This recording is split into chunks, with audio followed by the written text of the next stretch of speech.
Have you ever worked with a patient with dementia and thought, nothing I do seems to motivate them? Or maybe it feels like every session starts with resistance and you're constantly second guessing what you're doing. If so, you're not alone. Motivation looks different in patients with dementia. And that doesn't mean they're lazy or resistant. It just means we need to adjust our approach. I'm Nicole, an OT, and together with Stephanie, a PT, we're the founders of the Note Ninjas.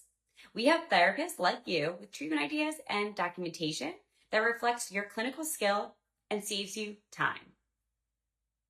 Today, I'm going to walk you through 5 strategies that actually work to increase participation and motivation in patients with dementia. Let's get into it. All right, the first strategy is simple but powerful.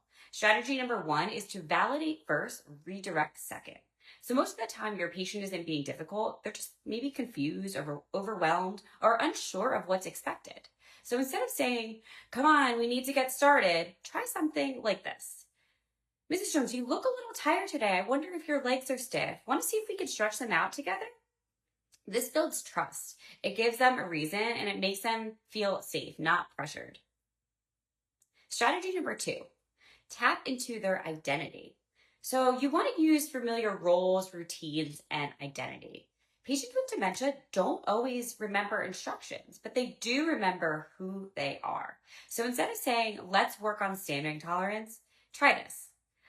Mrs. Jones, I could use some help folding these towels.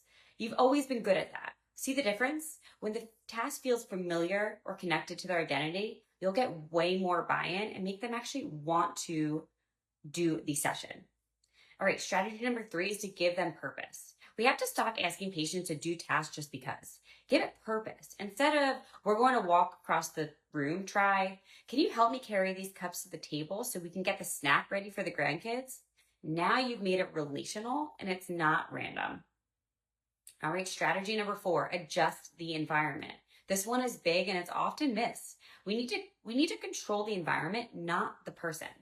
So sometimes we assume a patient is maybe resistant when they're really actually overstimulated. Maybe there's too much noise, there's too many people talking, the light is too bright, there's too many things on the table. That can make it hard for them to process what's going on. So before you push forward, ask yourself, can I simplify the space? Maybe turn down the noise, dim the light, maybe close the blind, give one clear item to focus on. Little changes here can make a huge difference.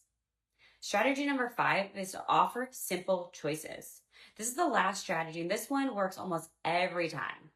Offer 2 simple choices. Instead of, we're going to do exercises now, maybe say it this way. Would you rather walk to the window or help me with the cups first?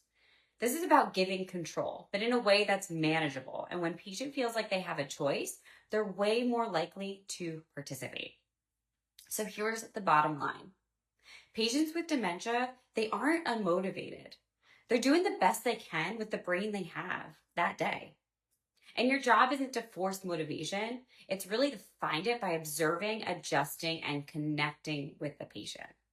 You've got this. And if you want help documenting these strategies, we have examples inside the Note Ninja membership that show exactly how to write skilled, defensible notes for patients with a cognitive decline or dementia. And don't forget to follow us along at the Note Ninjas for more tips to make your treatment smoother and your notes stronger. See you next time.